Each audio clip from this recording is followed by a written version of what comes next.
goodness! And look at Greg Moore in the blue car. I think he's done it. Ouch. Whoa!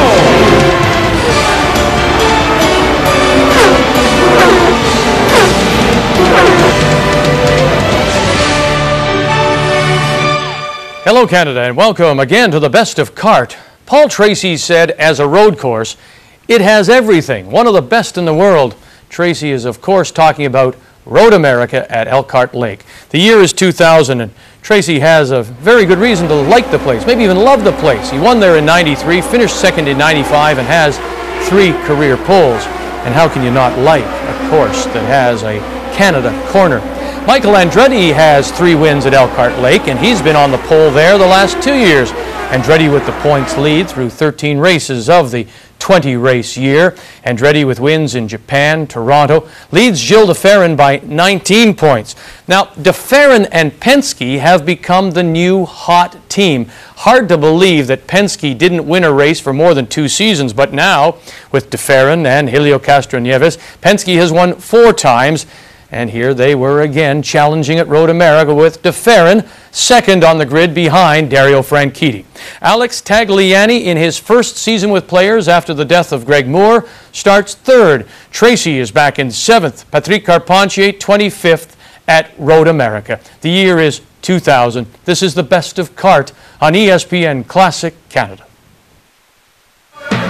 For 50 years, drivers have responded to the traditional call. Road America has always held a special place in the heart of the competitive racer.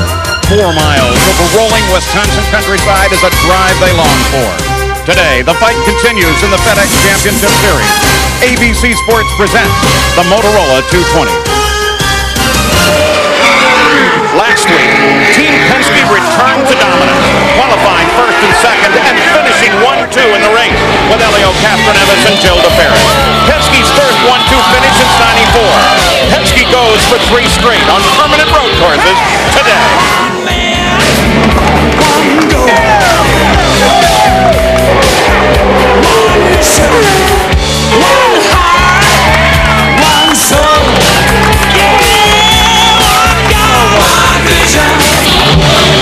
The engines have started here. If anybody is going to do it for Roger Penske this weekend, it's going to be this man, Gilles de Ferran. He just moved to second in the points last week, but he's only been on the podium once here, and that was a 3rd place.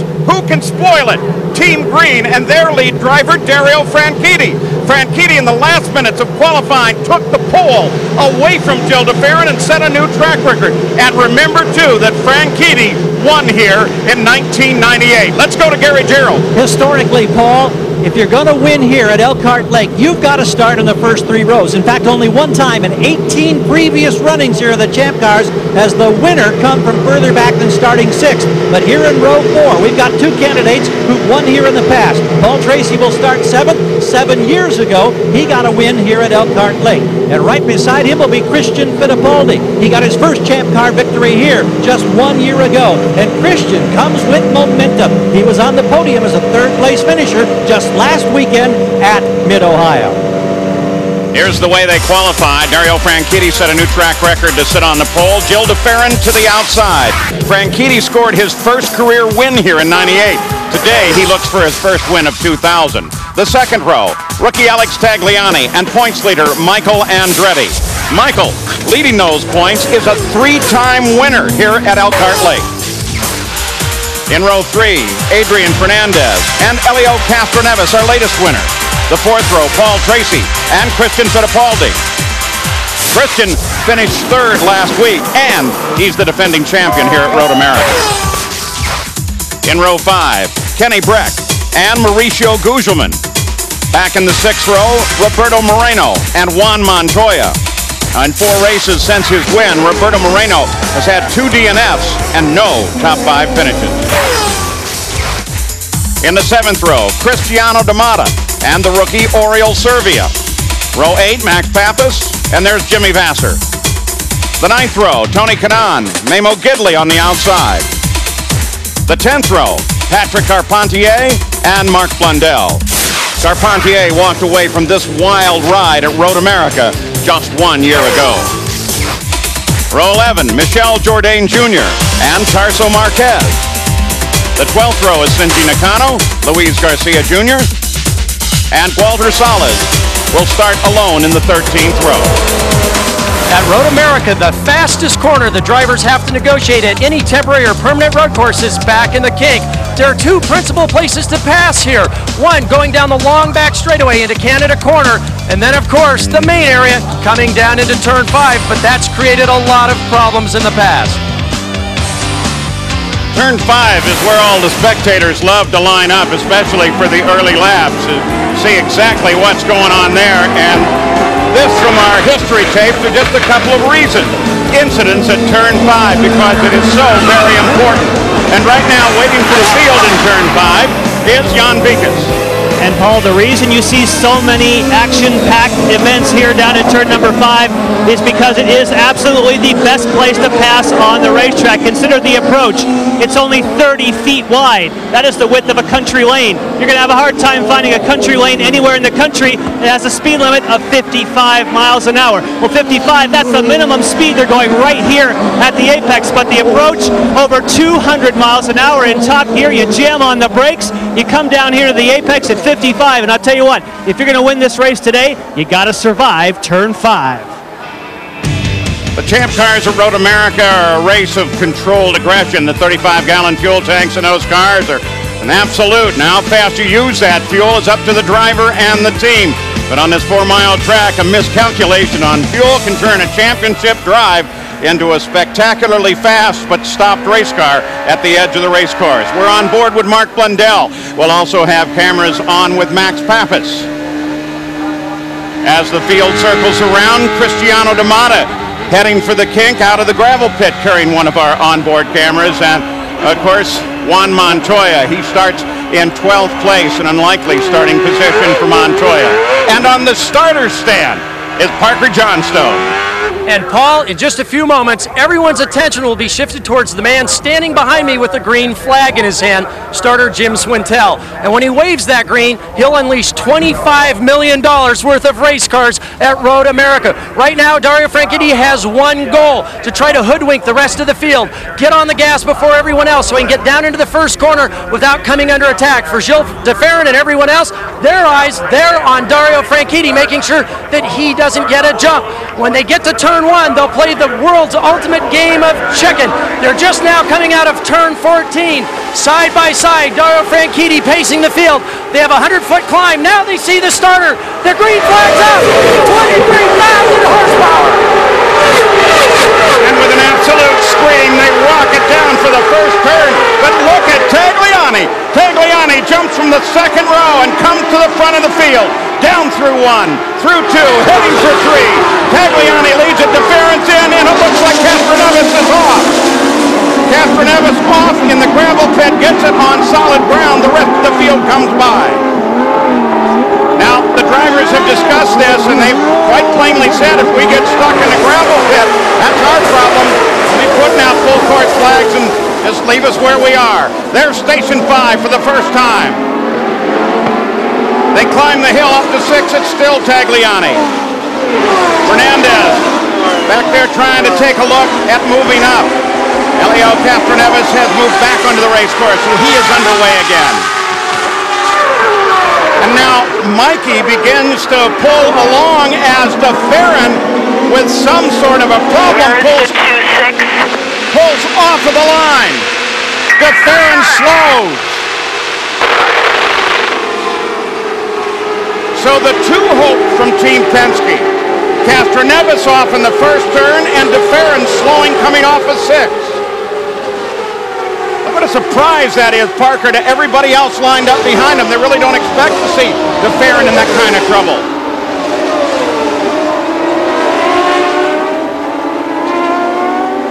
Looking back at Christian Fittipaldi from Juan Montoya. Gary Terrell, do you have any idea what's going on with DeFerrin? They think it may be gearbox related, Paul. The team has gone over the wall. They are anticipating DeFerrin to come into the pits here if he can make it back. Now, gearboxes most recently have been quite a bit of problem. In fact, there have been a number of technical bulletins issued by especially Reynard as Montoya ducks inside. Going into turn 1. In fact, this week there were at least 3 that I'm aware of.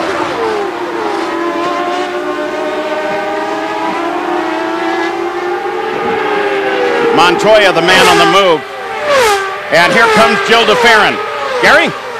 We watch along with the crew. 3, 2, 1. Here's DeFerrin coming in under power. Well, we think that they're going to shut it down. Yes, they do that immediately. Shifting up the force on the back straight. Just bounced out again. Then I shift the fit. It bounced out again. And now whenever I go to force for the minute. All right, you can hear DeFerrin talking there to his team. Roger Penske up on the wall, engaged in the conversation, and a problem getting into 5th and 6th gears. And with the long straightaways and high speeds here, you've got to have those top gears. They're working to free up the gearbox at this time. Long, costly stop, however, for the man who had such great hopes of further cutting into the championship points lead of Michael Andretti. His teammate on the start got in trouble. There he is now, but of course he has the entire field to mix up. And here is how it happened. Now watch for Fernandez. Almost gets shoved off there. I'm not saying that somebody did that, but it was a sudden dart, Parker. Well, it looked like they moved on the inside of him. He went off, dropped the left side. Got into the trap on the outside of 3. Montoya continues his move. You saw him move around Andretti up to 4th. Here comes Tagliani, then Franchitti. Adrian Fernandez, and there's Montoya. His first couple of laps have been spectacular.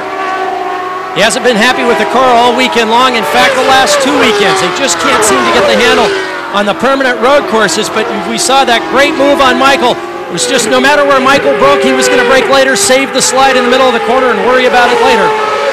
And now he's on the move forward. It's going to be hard to find a more beautiful circuit than Road America. The fans here love to walk from one corner to the other. Look at that hillside. They move down, take in hurry downs, then go down to the carousel. On board Montoya, there he is.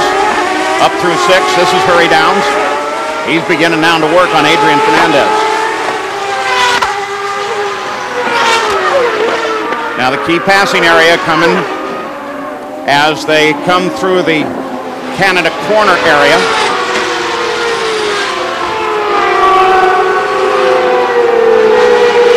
Montoya through here just simply wants to get through that kink fast and flat if he can. DeFerrin climbs out of the car. Boy, there's a terrible disappointment, especially considering that except for a minute or 2, he would have had the pole. Montoya at Canada corner now. Works on, but can't challenge Fernandez.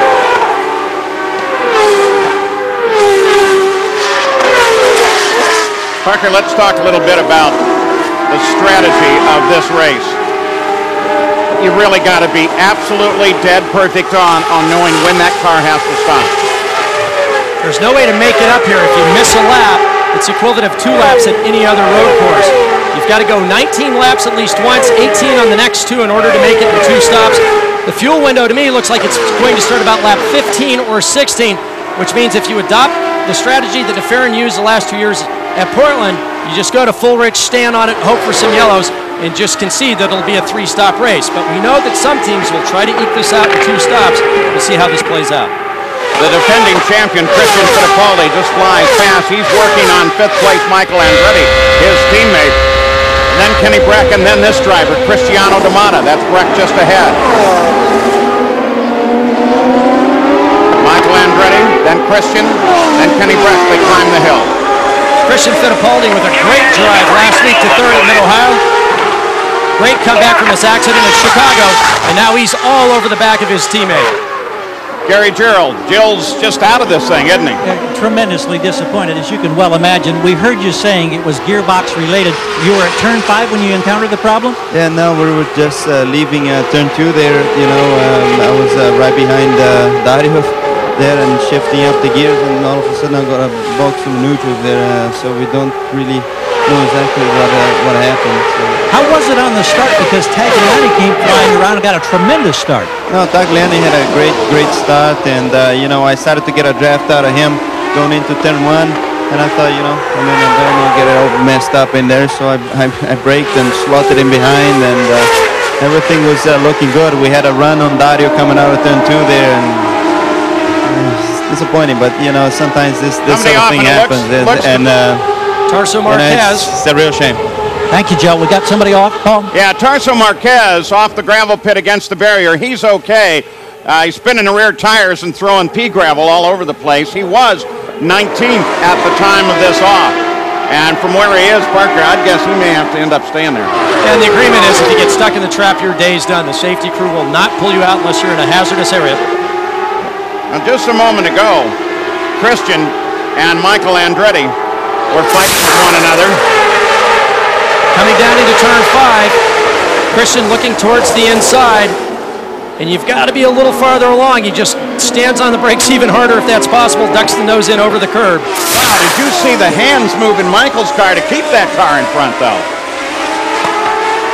Michael Andretti holds off the charge of his teammate. Now Tarso Marquez on the last lap.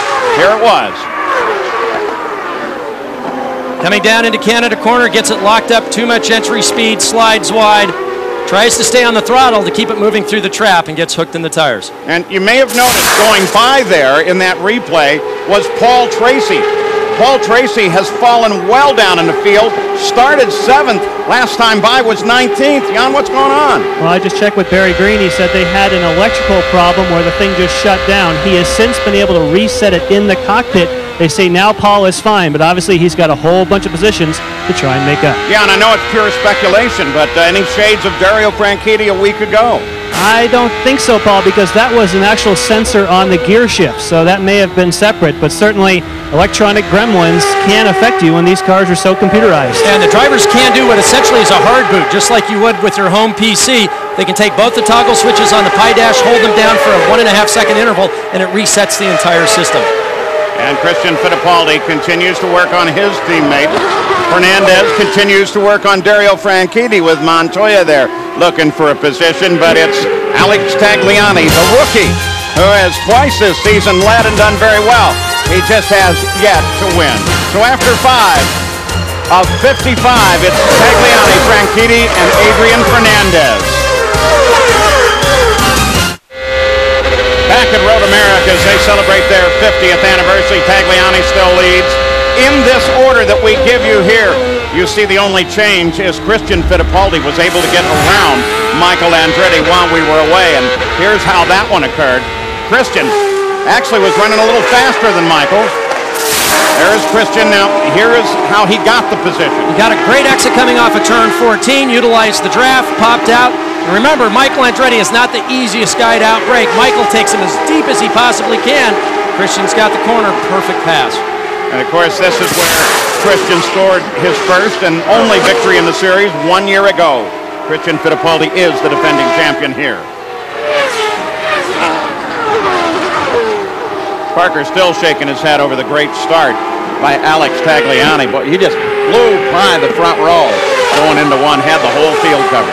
We've talked about engines all year long, and once again, that's become a story the last couple of weekends because the Honda has now, they thought they started the series third behind Toyota and Ford. Ford, no doubt, has the most horsepower. Honda's come out with a lot of development bits the last few weekends. They have a ton of horsepower now. Now, Toyota's struggling in third place with Mercedes behind them. Tagliani utilizing that Ford power to its best advantage to grab the lead at the start. And there is Tagliani's teammate, Patrick Carpentier. He's on the move, too. He started 19th and is now in 14th. He's not going to continue to doing that, using that little extra portion of the circuit. Additional pressure on Patrick Carpentier this weekend. It was announced that they would do a 2-race overview for his option for next year.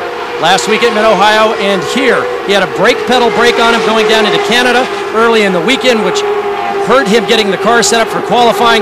And now you can see he's driving absolutely on the edge, the ragged limit, because his career may depend on this weekend. Tagliani at the front through 14, climbs the hill. Tremendous elevation change, as Parker already mentioned. You climb up to the front straight, cross the start-finish line. Jan Beekes.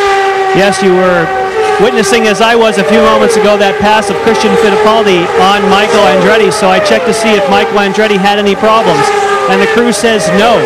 What's happening with Michael is they have slowed him down to save fuel, and that is not the case for Christian Fittipaldi. And Christian was on the radio prior to that, all over the radio, just asking for help because he felt he was faster than Michael.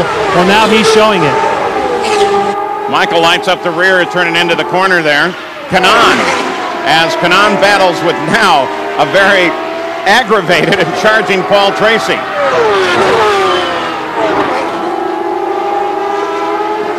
Battles back there at 17th position for Paul Tracy. Fastest lap of the race, Christian just kicked it off. Once a driver has success at a track, he tends to do well there in years to come. Drivers don't know why. They'll tell you they're doing their best everywhere they go, but some circuits just suit a certain style. Certainly Michael's had a lot of success here, as well as now Christian Fittipaldi, and they have different styles, but yet both are able to go fast.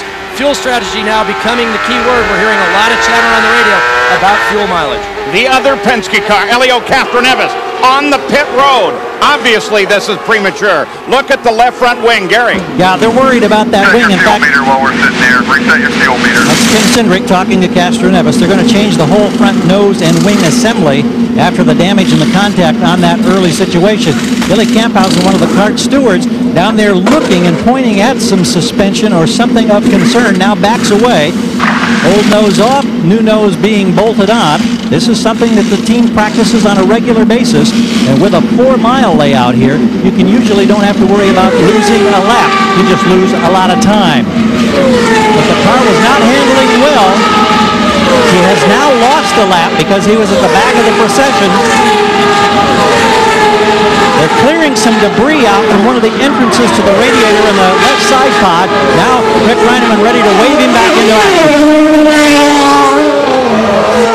And they had to make that change here. With the amount of damage to that front wing, you lose a lot of downforce.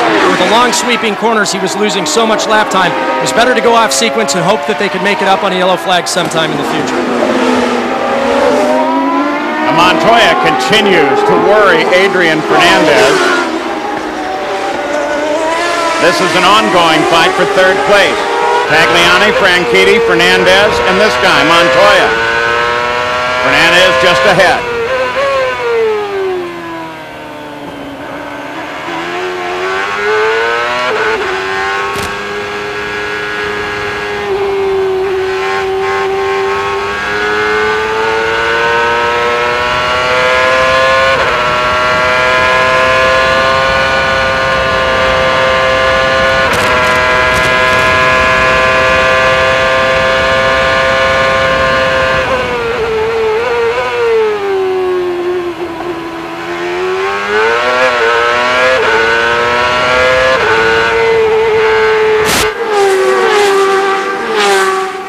Tagliani climbs the hill again. Pretty neat riding with Montoya, isn't it? Notice how much they use the exit of 14. We saw even greater usage during qualifying, if you were with us, because where the timing lights are that score the qualifying lap, well, you can run off the edge of the course and your lap will be just a little bit faster. We'll be back. Alex Tagliani remains the leader. No change in the field, with the exception of Paul Tracy, who has now moved up to 16th and has moved around Mack Pappas and now has 15th. And then, just as we were going away, Patrick Carpentier and Jimmy Vasser were at it. Look at Carpentier.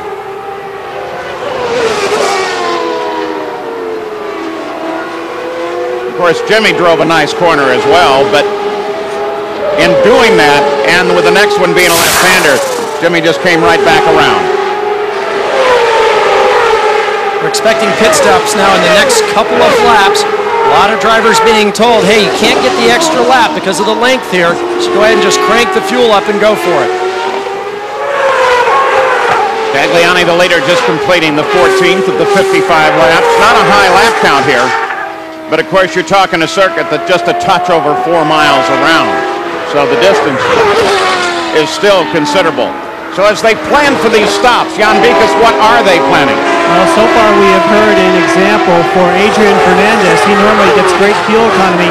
He is not getting as good a fuel economy as they had hoped. He'll be here on lap 15. However, his teammate, Roberto Moreno, will be here lap 17. And I would expect that most everyone will be here sometime between 14 and 17. If you hit 17, you might just barely make it in 2 stops. If you stop earlier than that, you've gone to a 3-stop race. Gary? We expect that Dario Franchitti will probably be in on lap 15. That's not been confirmed, but we anticipate that may be the case. Not expecting any changes on his car. Complications and problems, however, for a car in a neighboring pit or a team in a neighboring pit. That would be Max Pappas. He reports, and their telemetry confirms that apparently there's a boost problem through the turbo, and the valve may not be working properly. That they're not sure of. They told him to go up a couple of clicks on the fuel mixture. Don't know if that's going to be something he has to battle for the rest of the day or if they can make some kind of change. That's Memo Gidley off course. Gidley was running in 14th until that excursion, got it back on safely, and is back on his way. Now, Michael Andretti, who every now and then can lay out a really funny line, was asked about Roberto Moreno and his ability, as Gon suggested, to stretch the fuel stops. And he said, I think he's got a little refinery in the back of that car. Gidley, by the way, had just pitted, so he was coming back on, but on tires that weren't fully up to temperature.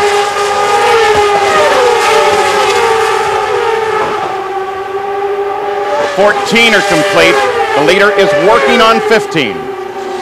Here's been a good little battle. Kenny Breck's been working on Michael for some time. Here is Cristiano D'Amata.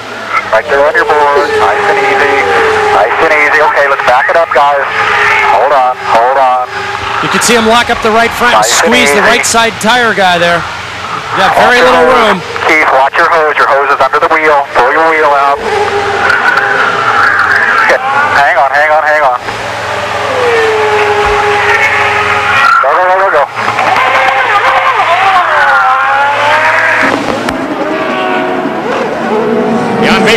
And just ahead of D'Amata, we have Tony Kanaan making a stop as well. Tires went very quickly. Much different than we saw for D'Amata. Wow, 11.9 on my watch. That's smoking for your first stop. Long, long stop for Cristiano D'Amata. And we'll try to update you on what were the problems there.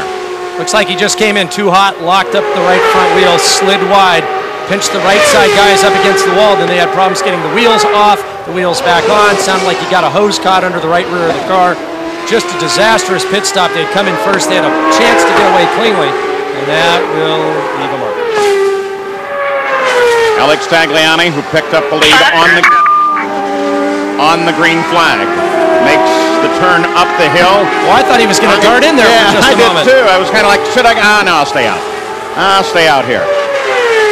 And if there was any confusion on the radio, he certainly can't afford to try to squeeze out an extra lap when it's just over 4 miles here. I'm going to say, later we'll discuss the Tagliani luck this year, but Dario Franchitti heads for the pits. Gary? We expect a flurry of activity. Dario will lead it in. His teammate Tracy will come in. Montoya will come in, and Kenny Breck will come in. We watch the service now for Dario Franchitti for the first time today. Here comes Kenny Breck right in front of him. Shouldn't be a problem on exit. Franchitti is the first to move. Montoya's right there. Montoya beats him out. Here comes Fernandez behind him, and then Christian Fittipaldi. Well, that was a super move for Montoya. And did you see Castroneves come into the middle of it? Here Tracy is in. And everything appears to be routine for Tracy. Field incomplete. Jimmy Masters beats him out. Tracy right on his rear wing as he exits. Elio Castroneves came out into the middle of a swarm of bees as they came off of the pit road and down into the first turn. Be expecting Tagliani on the next lap. This is Carpentier, though. Off course, obviously no power. Standing yellow, that section of the course only. His teammate, Tagliani. Remember, at Miami this year, passed the pace car while leading. A Rio spun, coming back to green while leading. He's capable of winning. He's just got to get over those little problems. Impressive performance to lead the way he has and yet be able to stretch an extra lap of fuel out of his engine. They come up here at 140 miles an hour, then stand on the brakes down to 50. Jan You have Beekes. a very big lead. You have a very big lead. Let's make this a nice, clean stop. Right on the marks, okay? And I am standing just to the right of Alex Timmerman, who was just speaking with Alex Tagliani. Okay, keep your foot on the brake. No need to hurry. Reset your meter. -1 turn of front wing. Now they're going to take that one turn out of the front wing. That will make the car Hold it. Go, go, go, go, go. pretty clean, but 13.8. You can do better, but I don't think they needed to. Very careful coming out of the pits. And then when he gets to the end of the speed limit line, lights the tires. Can he get up to speed before Montoya can get to him? Fernandez is there. He's not a factor. Michael Andretti as well. There he is. And Michael's completed his stop. We're in and out. Montoya.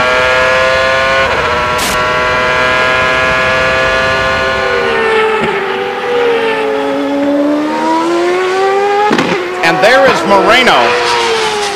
The last time around on the scoring, they're showing, as you see, upper left-hand corner, Moreno as the second place car. And why is he there? That little refinery in the back. He still hasn't hit the pits.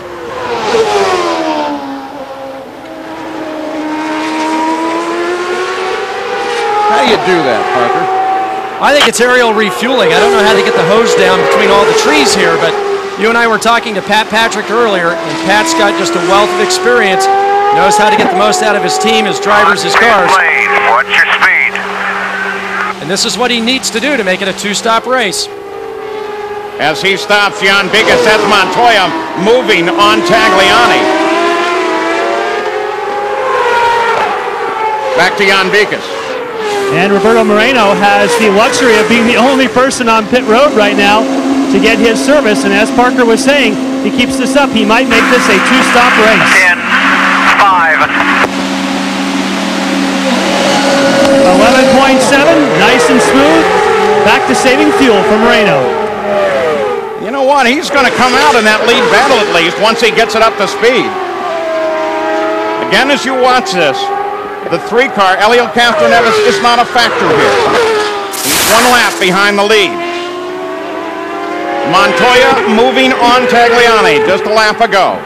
Coming down into Canada corner, gets a great draft, and I've seen all weekend long, Montoya's one of the few drivers that can consistently get through the kink flat, and that helps him make that pass. Michael Andretti suddenly comes back in, Jan.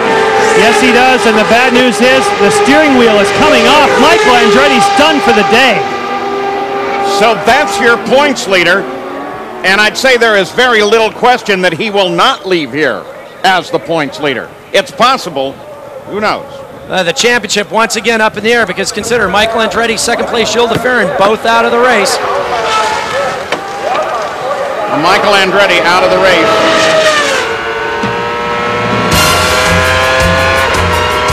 Good battle occurring at the front of the field with Montoya fighting with Tagliani. Here were the stops.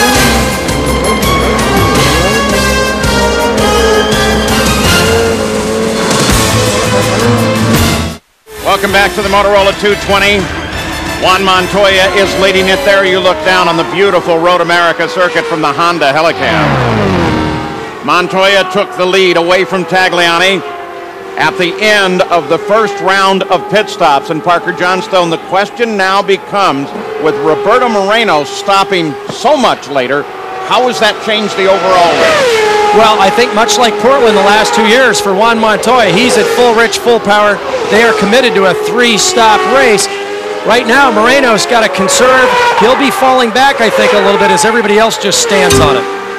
Michael Andretti out of the car, Jan out of the race. Yes, and we understand it's a CV problem. It may be the exact same problem that Montoya had in Detroit. Michael, have you ever had this happen to you in testing or any time on the car? No, it's the first time I've heard of it breaking, so it's caught us really off guard. It's really disappointing, and this really isn't a track that's real hard on him either, so I'm just really quite surprised. There's a whole bunch of speculation about your future. Have you got any deals done this weekend? No, not yet. Thanks, Michael. Juan Montoya has completed his 20th lap now. There's Oriol Servia, damage to the left front nose wing. He comes on the pit road, and the way he got that damage was an off-course excursion.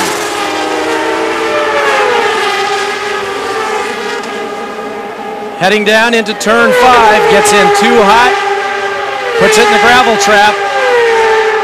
You can see the debris. Took the wing off on the lip of the asphalt as he came back onto the track. They're going to try and repair that now. There's the piece that they need. And instead they'll just do the whole wing. That, of course, is the accepted chain. Michel Jourdain Jr. also with a quick off-course excursion. And it looks like he's going to pull it over and stop it. Mauricio Guzman, the report from the corners is that his car has been smoking. And this is one of the areas, too, that you can exit the course and come back up to your paddock position. And Mauricio Guzman chooses to use it. Gary Gerald, they've been watching his telemetry and talking to him. What's up there? Well, this has just been a nightmare weekend for Mauricio Guzman, and he was so happy to be up there where he started with the top 10. But they went through a couple of engine changes. The one that they'd planned to have as the race engine last night, loaded up with oil. They had to make a change this morning. Then in the warm-up, they had another problem, had to change again. They actually had to backtrack a couple of generations on the power plant, and they were concerned going into this race, and obviously those concerns were well-founded.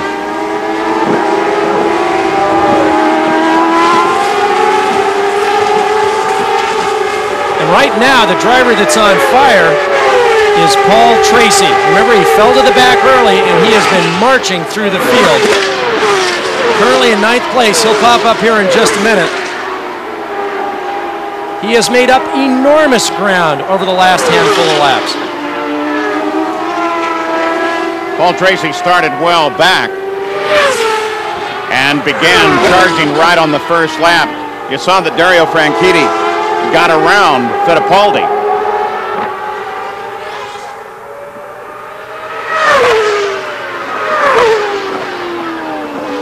We're looking for Tagliani. There he is.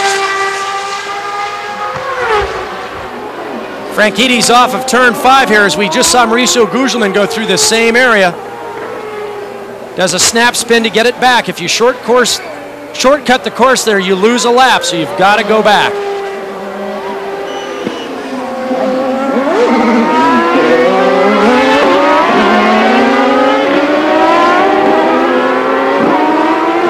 Franchitti gets it back into the fight. That's Skidley up behind him.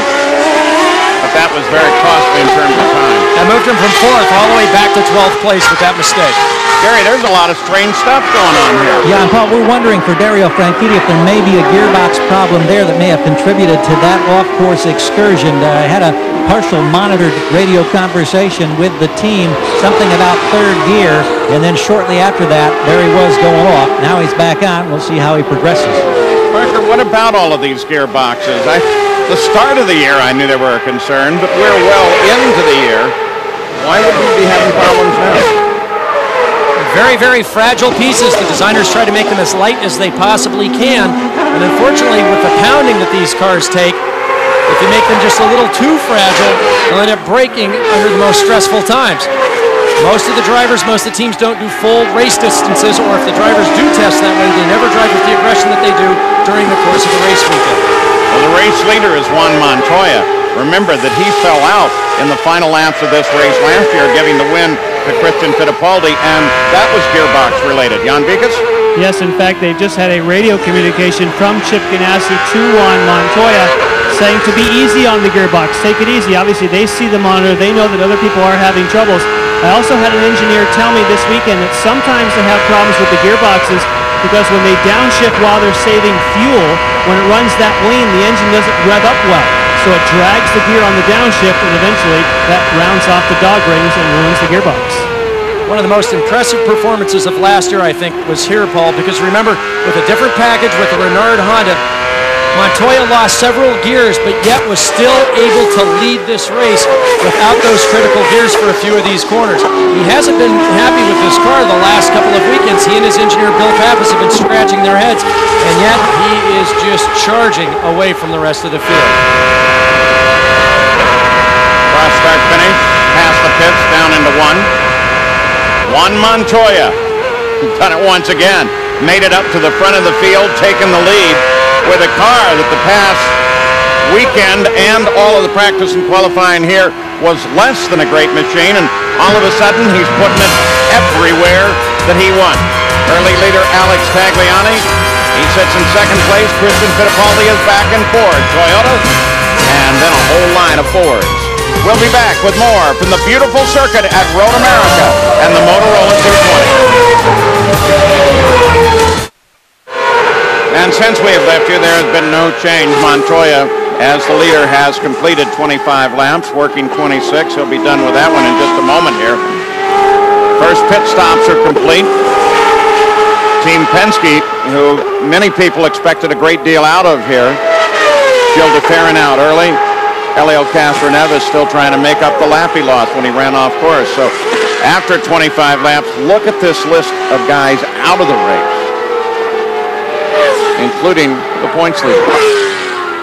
And in contrast to Mid-Ohio, the circuit we were at last weekend, this track usually is very easy on equipment. The turns are very gently banked, long straightaways. You don't have the ups and downs, even though there are elevation changes where you're pounding the car over the rises, and yet we've seen so many mechanical problems and a lot of offs, not only today, but all weekend long. Jimmy Vasser heads to Gary Gerald. Well, we're just coming up the line, and suddenly we saw the crew go over the wall. Didn't know if this was expected or not, but Vasser is getting routine service.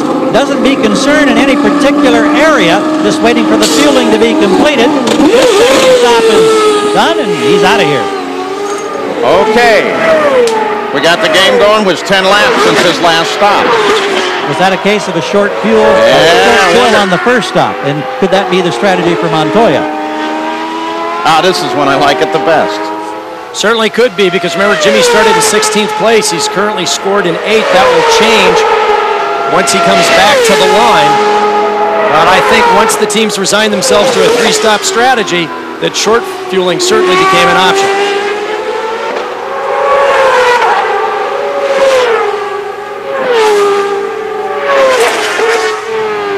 Back with Montoya, the leader. Been turning laps just a tick over 140 miles an hour. The last time I saw him driving this calmly and this smoothly in the cockpit was at Chicago, where his car was absolutely on rails, absolutely perfect. It looks now that they found the right combination. He's driving very conservatively. He's maintaining the gap between himself and Tagliani somewhere between 9.8 to 10 seconds. And I think he is well in control. All the changes through 13 races last year to this year. If there was dominance, it's moderated a great deal. But certainly I think the most important category to look at there is laps led. This driver has still led twice as many laps, over twice as many, as any other driver. He has just come across some of the worst racing luck just about anybody I've seen in a very long time. He should be strongly in charge of the championship at this point in the season. Yeah, but there's that other number in there in the double DNS, and that's un-Ganassi-like. We're expecting Montoya into the pits shortly now. Tagliani is still second. Fittipaldi is still third, followed by Fernandez, Moreno, and Kenny Breck. Team is laid out for Montoya, Paul. He should be in next time they come up the hill. Again, the game is certainly at play. Only 11 laps since Montoya last stopped.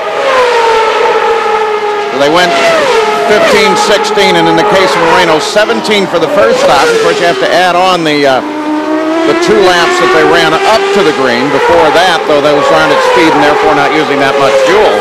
And my mom always warned me never to do math in public. And all you have to look at, they have to go at least 19 laps on one stop, and then 18 laps on the second, and then 18 laps to the finish. There are the last stops for you. So watch your speed. Here comes Montoya.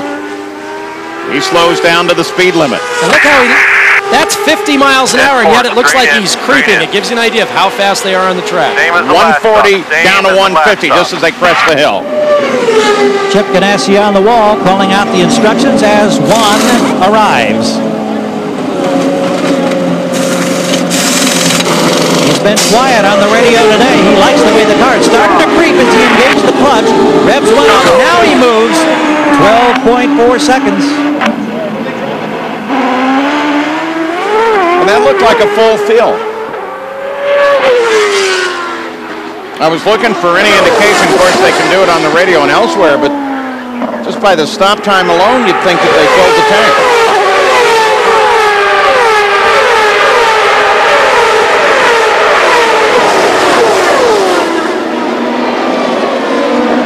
With that, of course, Tagliani takes the lead back over. Mark Blundell, boy, they've had a rough weekend. They've been fighting little gremlins the whole time. Mark gives it such a brave effort. We had a great one-lap onboard camera where he did the narration from the cockpit in our Kart Today show. Look at Paul Tracy. He is still moving, and he just got around Kenny Brett. Oh, Paul Tracy moves to 5th. Parker's talked time and time again about how we're at the point of the season where everybody has to show off a little to guarantee their future. Coming down, Hurry Downs out of turn 7. Paul gets a great exit, looks to the inside, gets Kenny out of braking. Kenny says, fine, I'll try to maximize the exit, take you back on the outside, heading down into the carousel, but Paul had the inside line, kept Kenny from making the move back. Back out of Thunder Valley under the bridge through 14. Love circuits where they name the corners. Cristiano D'Amata, what's the story there, Jan? Well, unfortunately, he's another one of those drivers that is having gearbox trouble. We have reports from around the course that he's coasting in some of the corners because he is lacking some gears. He's soldiering on, but gearbox is a big story today. He's going to try and bring it home if he can. And normally you'd see him downshifting through the gears here, Paul. And listen to the engine pull if it can. Surprised at the drivability to pull from maybe 3,000–4,000 RPM. He's obviously selected 3rd, 4th gear. He's just leaving it there. Probably the only gear left in the box. Paul Tracy now is trying to move on Roberto Moreno. Tony Kanaan making his stop out of 9th, Jan. Yeah, not too bad of a run for these guys. They have been struggling somewhat for speed. Remember, their first pit stop was 11.9, so they've been quick today. We'll see if they can do it again. Oh, problem. Well, there goes their quit. That's what I get for saying it. Gary? Montoya in trouble, Gary. Yeah, shift cable just broke. His day may be done. It may be another DNF, the 9th of the season. Well, I think like D'Amata, he's found a gear, but watch, he won't go to downshift coming down into turn number 8. And he doesn't. His day is over. Down through the carousel. What a shame.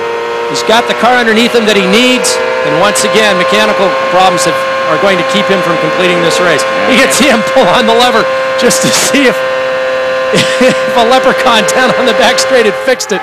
But it's not to be. Answer could be the other guys are still looking for the gear. I found it.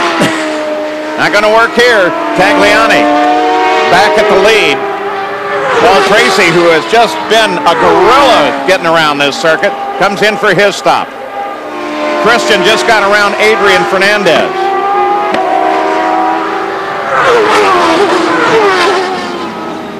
Hit the fuel.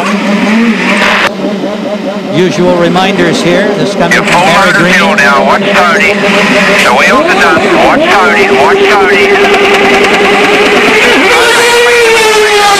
That's a nice 12.3 second stop. Tracy's been on that roller coaster today. Montoya working his way back in.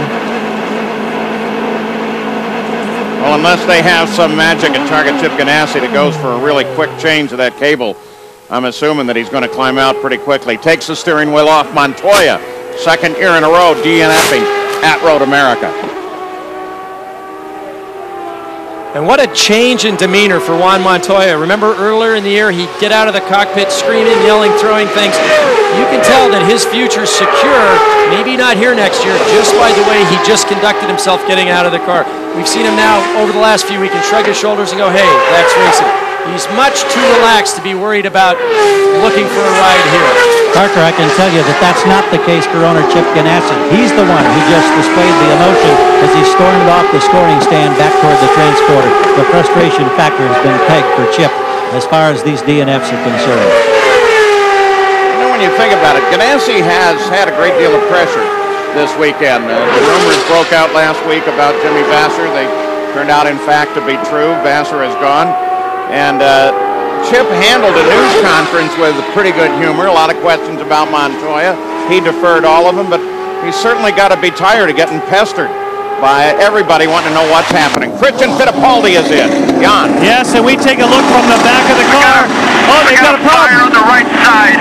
Fire on the right side. It's not the first time we've seen this. Another Fittipaldi barbecue. Man. Oftentimes it's caused by header brakes and just starts the bodywork on fire. Boy, incredible frustration and weird things happening today. Very strange. Kenny Breck, though, makes it in and out without incident. And Jan, I think that's a good analysis. We could see the bodywork bubbling on the right side of Christian's car. Franchitti makes his stop. He's in out of 6th.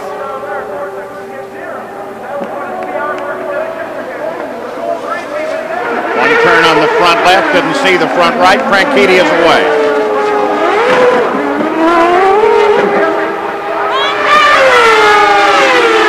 Now, if Tagliani can only keep it smooth. I was going to say this earlier, but I don't want to jinx Alex, but we'll give it a try here. The last 2 pole winners at Rio have gone on to their first career win at Road America that same year. It's Franchitti in '98, Fittipaldi last year. Could it be Tagliani? Remember, his first pole came at Brazil, and now our leader's in the pits. Jan, here's Tag. Well, let's hope we don't have any drama like we've seen for some other guys. They're hoping it goes nice and smooth as it did last time around. Not expected to make any changes. First part's done. That's just stopping on the marks.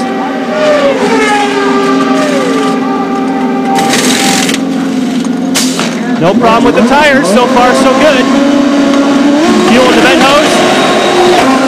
12.6. Well, that's what you want if you want to go and win one of these babies. Fernandez was in 2nd, actually took the lead rolling into the pits, but makes his stop as well. So now 33 laps of the scheduled 55-lap distance are complete. Adrian Fernandez teammate Roberto Moreno is now the leader of the run, and once again, remember how far he tends to carry that car with a load of fuel. But here at this point, it may not make much of a difference. They may have to fight it all the way to the end. There's one of the other good things about Road America, the Bratwurst, the roasted ears of corn, and the great views. Well, at Road America, Roberto Moreno picked up the lead with the last set of stops. He has yet to stop. Alex Tagliani, you see, is in 2nd place, and here comes Moreno in. Jan Beekes. Yes, he will drop out of the lead, Paul, and they also have another concern. They may also be losing a gear in the gearbox like we've heard from so many people.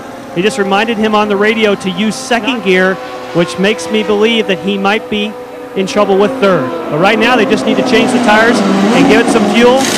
You're going to have to not remember Long Beach. You got to drive it like Long Beach. Remember, don't use 3rd for a downshift.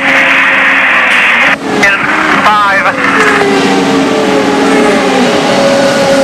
11.7 seconds, and you heard it. Just like Long Beach, he doesn't have 3rd gear. Just skip it. With the sequential shifter, you have to push up twice to be sure you don't try and engage 3rd gear. As expected, Tagliani took the lead. Here's the key. Paul Tracy is now 2nd. Gary Gerald. With Juan Montoya. Juan, we know you were having problems with the gearbox. Did you nurse it, or did it just suddenly happen? It just suddenly happened. The car was working perfectly. We did a good start. We moved up. Then we tried to save some fuel to get, because in the first 2 laps, passing everyone, I used a lot of fuel. Then we saved it. We came in with everybody, and the strategy was just perfect. And we lost the gearbox the same as last year. In this country, we talk about being snake bitten, meaning you can't get good luck. Do you think you're snake bitten, not getting any good luck? I don't know. Just things happen, but that's why winning is so difficult, because everything has to be right. I think that Target team just did a fantastic job, and it's a shame. No, I'm glad. Now we're fast finally in a road course. I was a bit disappointed with the performance of the car up to now, and we just managed to put everything together. 12th to 1st was very impressive. Sorry you're out. Thank you. So with Tagliani as the leader, Paul Tracy into 2nd place. He got around Adrian Fernandez while we were away. We want to show you that pass because it was a nice little piece of work as well. And I can tell you from experience, if Paul Tracy's behind you coming down into the 1st corner at Road America, you better be careful. Adrian tries to defend his position. Paul goes to the wall. just soars past Adrian Fernandez. This guy is driving like his contract negotiations are dependent on his result today. What a shot. You know, though, Paul Tracy, here's a guy that you think of always driving at the limit plus, massively aggressive and everything. Everybody up and down the line reporting gearbox problems for the most part, and yet Tracy just cruises right on, charges through the field. A little comparison here for Team Green. Last year, again, like we did with Penske and Target, to this year. Again, the telling number for me seems to be down in that DNF column. And right now, of the 10 quickest laps that have been turned of the race, Tracy has 5 of them. Currently the quickest on the track at 141.795 miles an hour. And just 6 seconds back from Alex Tagliani. Christian Fittipaldi also out. Jan? Yes, unfortunately he is. And Christian, any indication they tell you what caused the fire? A broken exhaust. Why are we seeing so many of those? It's not the first time for you. We see a lot. Do you know what the problem might be? Unfortunately, you're asking the wrong person. Like, I was doing my job out there. The car was running very well, and we weren't leading the race, but we were up there in the top 3, and we were having a solid run. Now, speaking of that solid run, because you went by Michael, it looked like once you did, you were moving towards the front. Did you have the car without that exhaust header braking that could have brought you the victory, your second in a row? I don't know. The car was good. I was a little bit quicker than Mike was. Maybe his car wasn't as good as mine, but I was very happy with my car. I went by him, and I was trying to catch the lead pack. This is what I did, and then I went by Fernandez and by Franchitti also. So everything was on schedule, but unfortunately, reasons beyond my control. And a lot of people said the defending champion is out. Paul? Well, we're watching Dario Franchitti. He's back in 7th place, and the reason we're watching is there have been reports of a puff of smoke vapor at the back of the car. We're not sure why, and we're trying to figure it out. You can see it there. We can see it going down into Canada Corner as well. It's hard to tell exactly what that might be. Well, for Franchitti, only 5 laps since his last stop. Wouldn't think that it'd have anything to do with the fuel load. His teammate, Paul Tracy, is kind of whittling away at the leader, Tagliani. Come from the 6-second range, now down to just a tick over 5. It's Ford, Honda, Ford, Toyota, and Ford, the top 5. The Motorola 220 has had some very strange happenings, including this fire for the defending champion, Christian Fittipaldi. What a crazy start for Paul Tracy, but what a comeback. After falling back to 23rd spot, Tracy is now 2nd behind Alex Tagliani. And the way it's going, it seems as if the last car running may win it all, with 12 cars already out. Elkhart Lake 2000 on the Best of Kart. And suddenly, Tagliani, the leader of the race, slows. The leader of the race slows, pulls off course. Alex Tagliani, who was so powerful in the early going, gave the lead away to Montoya, then took it back, suddenly veers off the edge of the course. And no indication other than we've seen a lot of gearbox failures to this point in the race. Tag had driven a perfect race, and now this man, Paul Tracy, yes, he started 7th, yes, he's currently leading, but remember on the first lap, he fell all the way back to 22nd place and has just stormed through the field. He had been steadily pulling like a second a lap off of the lead of Tagliani. He did not need to do that. Eventually, it was Tagliani just pulled alongside. Now that's Helio Castroneves ahead of him. He is not a factor. He's still a lap behind the lead. We look down from the Honda Helicamp, and the safety team is now at the side of Tagliani's car.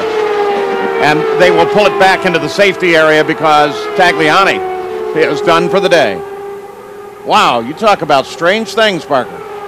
And it occurred suddenly. We didn't see him gradually slow down. Coming down into turn 80, pulled offline to the left, slowed, went around through the inside of the corner and just pulled off. 13 cars still in competition. We're past the halfway point. You wonder if they're going to run out of laps before they run out of gearboxes. Jan? Well, I can give you an update on Alex Tagliani. Unfortunately, it's not a lot of detail because where he stopped the car, the radio reception is really bad, and they're not exactly sure what he's saying. All they know for certain is that he lost power. They don't know if it's the engine related or possibly another gearbox problem, but all they know for sure is he stopped, and their chance for victory has gone out the window.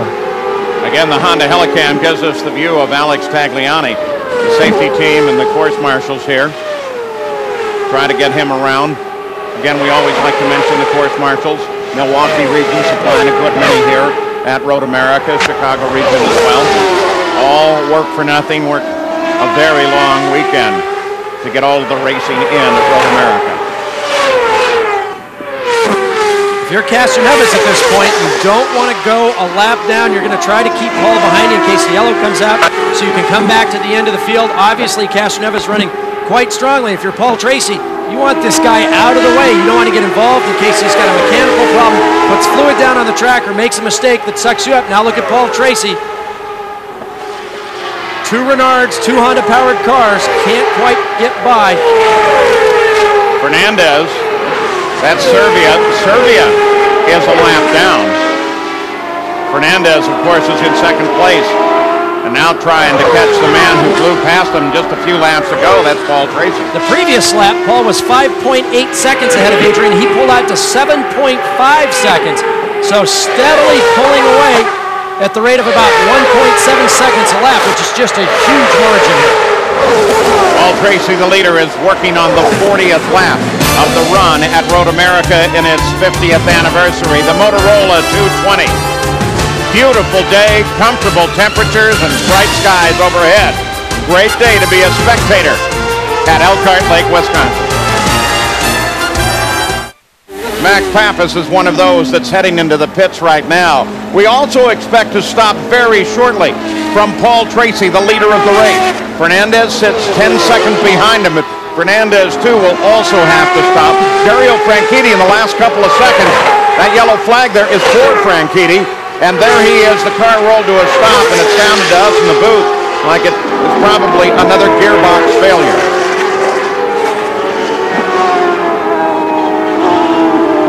Kenny Breck is 12 laps from his stop.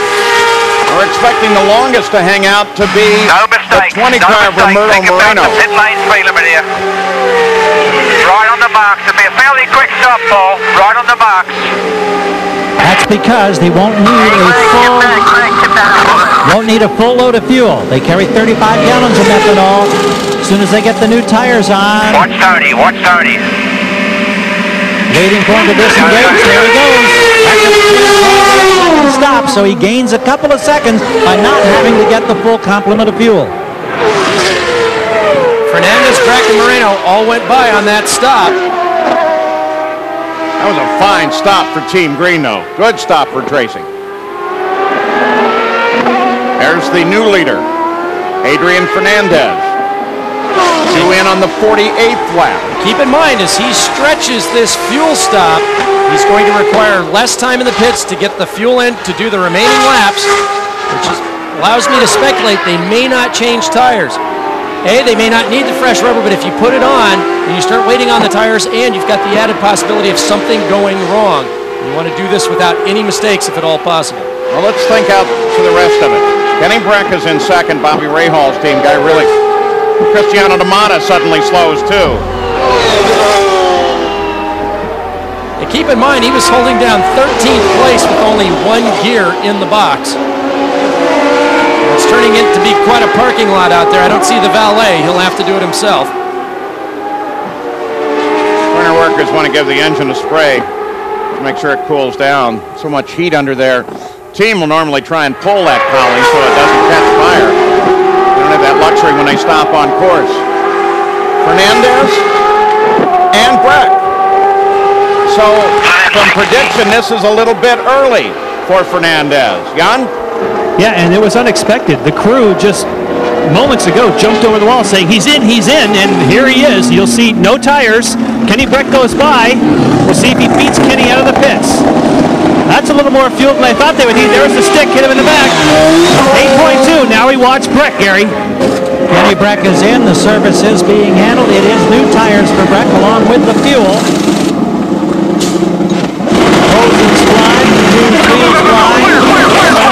1:14.8, identical stop to Paul Tracy.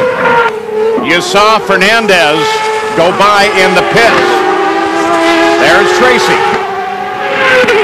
Moving now to the closing lap, so remember it is a 4-mile circuit. You got a glimpse of Roberto Moreno, who of course has picked up the lead of the race and is due to stay out.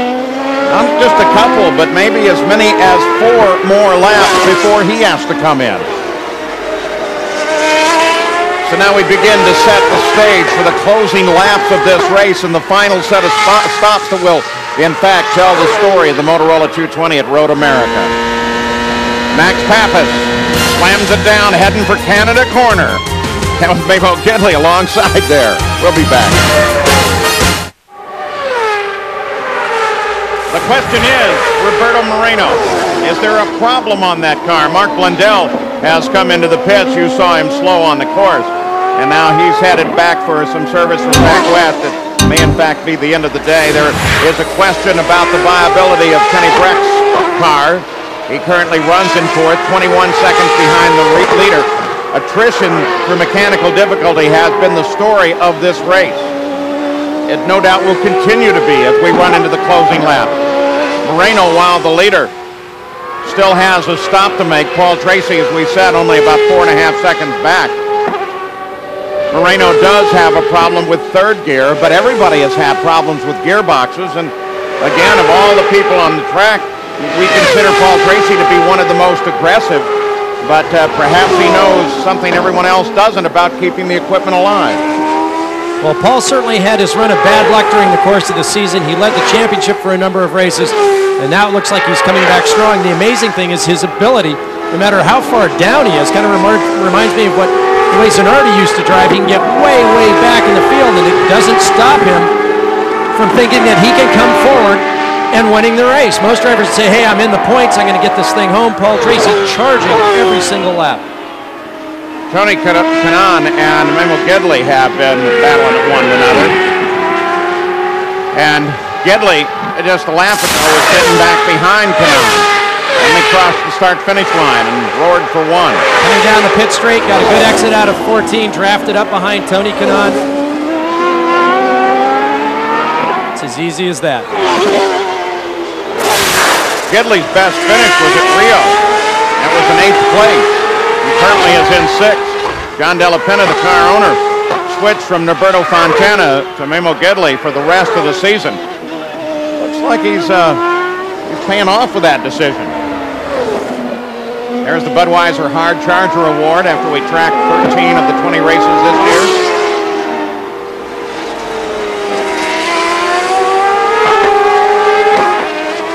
So 20 miles to go, a little over that. Fernandez is the 3rd place car. His teammate Roberto Moreno is the leader by only 4 seconds last time across the line. Moreno is still to stop. Paul Tracy, 2nd place, has not. And looking at the intervals, it's 20 seconds back to Kenny Brack from Moreno, 34 back to Vassar. Moreno should slot somewhere after Vassar in this. Between Kanaan, I would expect, by the time he gets slowed down, fueled, and back out. Paul Tracy certainly knows that. So does Fernandez, Brack, Vassar, and the rest. One of the other neat things about Road America, as Moreno turns for the pit, is this is also a race that very often can be decided in the last lap or two. Jan Beekes? And the crew has the red stick, the now famous stick that you hit the fueler on the back when it's time for him to pull out and disengage. He will not need very much fuel. Remember in Portland they tried this and they had a problem with the fuel valve. This time it's A-OK. We're waiting for that hit on the back, the stick. 5.8, that's a great stop. And whatever happens to Moreno today, it's going to be a great day for points if he can bring it home. The Patrick Racing team stops their key car, Roberto Moreno. Paul Tracy, leader of the race now. We'll listen very closely to that engine, to the gear shifts. Barry Green over the radio telling him no mistakes, be easy with the gearbox. Not an indication there is a problem, it's just they know everyone else has been having problems. And now, he's got a lead of 10 seconds over Fernandez. Can Paul Tracy get this car to the end of the Motorola 220? Tracy, Fernandez, Breck, Moreno, Vassar, and Gidley, the top 6. And most importantly, as we look down through the points paying position down to 12th place, it's the first time I can remember in ages where we've got cars in the points that aren't currently running. I mentioned Gidley in 6th place, putting on a good run here again today. Remember, it was back with Walker Racing just a short time ago where he made a big impression here at Road America. Walker Racing, a half a world away today, had Brian Hurta in one of their cars. During the Euro Speedway grand opening, they had almost 100,000 fans show up to watch a champ car for the first time on an oval in Europe. Okay, Paul, plus 10. We need one more perfect lap. Be nice and smooth, nice and consistent here. Bring it home. One more perfect lap. Maybe the oldest cliche in race broadcasting is, at this point in the race, he's listening for every strange noise, but it is true. Well, in a press conference the other day with Dario Franchitti, someone said, well, really, everything's gone wrong that can go wrong this season. What else is there? And Dario thought about it for just a moment. He said, oh, there's actually quite a bit more that can go wrong. When you're Paul Tracy, he's let his lead come down now to 8.4 seconds. It's not a big deal. He's just going to be very precise. You don't want to lose focus. You still want to push his last lap. Still a minute 44, a little slower than the rest of the field. 139 miles an hour. Still quick enough, though. He's got plenty of margin here. He wants to stay focused, stay on the gas, but be just a little careful with everything he's doing. He crossed the line 8.5 seconds ahead of Fernandez. While he can slow it down and be careful, it's also dangerous to relax it too much. Then you ruin your rhythm, and that's when mistakes happen. Jan Beekes. Kenny Breck still goes by here, guys, with that bad-sounding engine, but the good news is that Scott Remke maybe doesn't have it right. It appears as though Kenny Breck may be able to bring that thing home, even though it doesn't sound healthy. Now, right now, it looks for a potential podium finish for Kenny Breck. Paul Tracy working the final lap. And at this point, he has to be feeling pretty good about it. The last move up through Thunder Valley. Under the bridge at 13. The final turn, 14 ahead. Still an uphill drive. Out, mate. Bring it home. He crests the hill. The checkered flags are ahead. Left and right. Paul Tracy has taken the win in the Motorola 220. Position 1 on fuel. You heard it. He's got to lean right back in order to make it all the way back to the pit lane. And talk about how close some people have cut it on fuel. There comes Fernandez and Breck. You saw Cananos at the edge of the course just trying to make it to the line on the last lap. Paul Tracy now visor up, and he begins to salute the crowd here, pulling his belts off a little early and hoping that he makes it all the way around to winner's circle.